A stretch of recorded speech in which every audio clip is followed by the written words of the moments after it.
வணக்கம். நம்ம மாடி தோட்டத்தில் இன்றைக்கி மறுநடவு செய்கிறத பற்றி தான் பார்க்க போகிறோம்.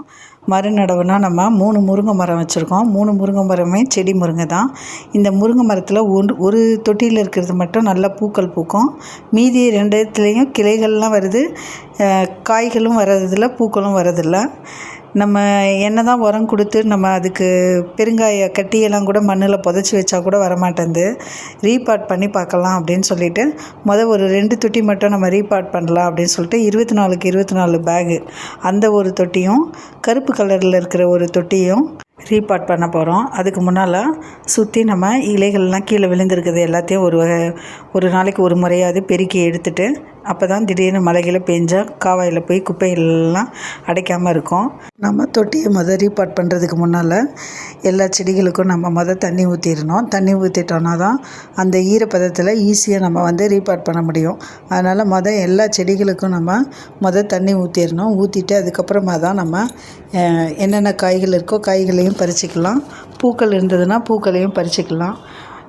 அப்போ தான் நிதானமாக நம்ம செய்ய முடியும். இந்த முருங்கை மரம் தான் நம்ம ரீபாட் பண்ண போகிறோம். இது 24x24 பேக்கில் இருக்குது.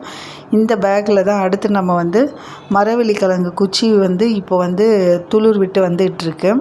மாடி தோட்டம் சச்சு அவங்கக்கிட்ட வாங்கியிருக்கேன். அதையும் காமிக்கிறேன் பாருங்கள் இந்த வீடியோவில்.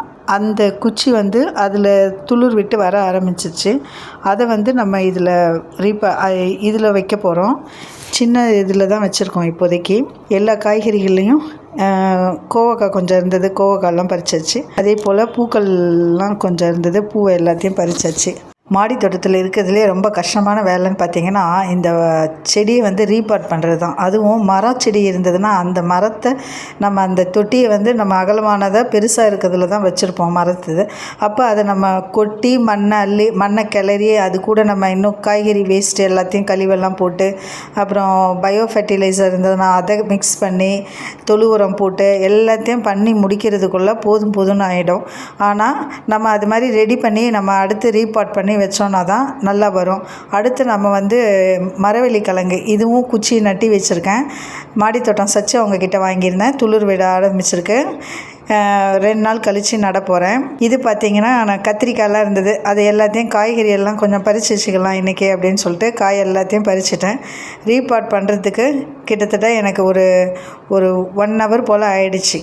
இந்த செடிகளை கவாத்து பண்ணுறதாவது கொஞ்சம் ஈஸியாக இருக்கும். நம்ம பாட்டுக்கு கட் பண்ணி விட்டுட்டா அதில் கற்றாழையை சொருகி வச்சுட்டு போயிடலாம். தொட்டியை ரீபாட் பண்ணுறது தான் ரொம்ப பெரிய இதுவாக இருக்கும். அது ஆனால் ஒரு 2-3 நாளாக நம்ம பிளான் பண்ணிக்கிட்டே இருந்தோம்னா நமக்கு கொஞ்சம் டைம் இருக்கும்போது ரீபாட் பண்ணிட்டோம்னா அதுக்கப்புறம் செடி நல்லா சூப்பராக வர ஆரம்பிச்சிடும். கவாத்து பண்ணுறதுக்கு மல்லி இப்போ நிறைய மொட்டுக்கள் எல்லாம் பூத்து முடிஞ்சிருச்சு. இதையும் நம்ம கவாத்து பண்ணி விடணும். கவாத்து பண்ணிவிட்டு அதுக்கப்புறமா அதனோட வளர்ச்சி எப்படி இருக்குதுன்னு பார்க்கலாம். நம்ம இப்போ செடி முருங்கை தான் நம்ம 24க்கு 24 பேக்கில் இருக்குது. இது கொஞ்சம், ஆனால் முருங்கை மரம் ரொம்ப ஒன்றும் ஸ்ட்ராங்காக இருக்காது. அதனால் அதை ஆட்டி நானே எடுத்துட்டேன். மண்ணை தான் தட்டுறதுக்கு தான் கூட ஹெல்ப்புக்கு ஆளை கூப்பிட்டுக்கிட்டேன். அது தட்டி அதில் இருக்க முருங்கை மரத்தில் இருக்க அந்த இலைகள் எல்லாத்தையும் இலைகள் எல்லாத்தையும் கட் பண்ணி எடுத்து நம்ம சமையலுக்கு பயன்படுத்திக்கலான்ட்டு. எப்படியும் ஒரு 6 அடிக்கு போல் இருந்தது. முருங்கை மரம் 6 அடி வளரக்கூடாது, ஓரளவுக்கு ஒரு 4 அடி வளர்ந்த உடனே கட் பண்ணுங்கன்னாங்க. நான் கட் பண்ணாமல் விட்டுட்டேன். அதனால் அது ரொம்ப வளர்ந்துருச்சு. ஆனால் பூ நிறைய வைக்கிது, காயே வரமாட்டேங்குது. சில 2 மீதி இருக்க 2 தொட்டியில் நிறைய கிளைகள் வருது, ஆனால் பூவும் வரல, காயும் வரல. அதுலேயும் என்ன நமக்கு செடி முருங்கையே சரியாக வரமாட்டேங்குது. ஒரு முருங்கை காய் கூட இது வரைக்கும் வந்ததில்லை. நானும் உரங்கள் கொடுக்க தான் செய்கிறேன்.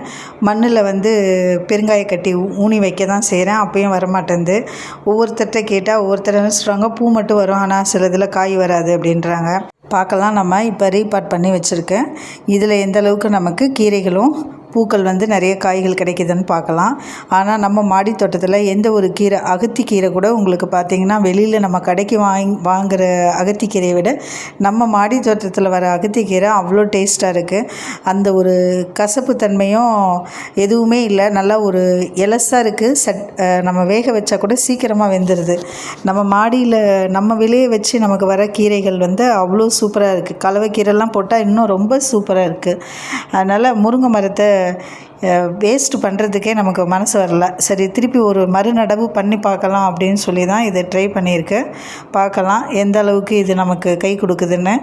ஒரு மழை பெஞ்சா ஒரு வேளை நல்லா துளிர் விடுமா என்னன்னு தெரியல. இதுவே நமக்கு பெரிய மரத்துலேருந்து உடச்சிட்டு வர கிளைக வச்சுருந்தா கூட இந்நேரம் நமக்கு காய் வந்திருக்கும் போல். சில பேர் மாடி தோட்டத்தில் செடி முருங்கெல்லாம் வச்சுருப்பாங்க, அவங்களுக்கெல்லாம் காய் வந்திருக்கு பார்த்துருக்கேன். ஆனால் நம்ம என்ன ட்ரை பண்ணாலும் நமக்கு காயே வரமாட்டேங்குது. இந்த ஒரு தடவை முயற்சி பண்ணி பார்க்கலாம் அப்படின்னு சொல்லிட்டு மறுநடவு செஞ்சுருக்கேன். நம்ம மாடி தோட்டத்தில் கண்டிப்பாக பூக்கள் காய்கள் ஏதாவது ஒன்று நமக்கு வாரத்தில் 3 நாள் கிடச்சிக்கிட்டே தான் இருக்குது. நம்ம மாடி தோட்டத்தில் கூடையாக அள்ள முடியலனாலும் கை நிறைய தட்டு நிறையவாது நமக்கு கிடைக்கிது.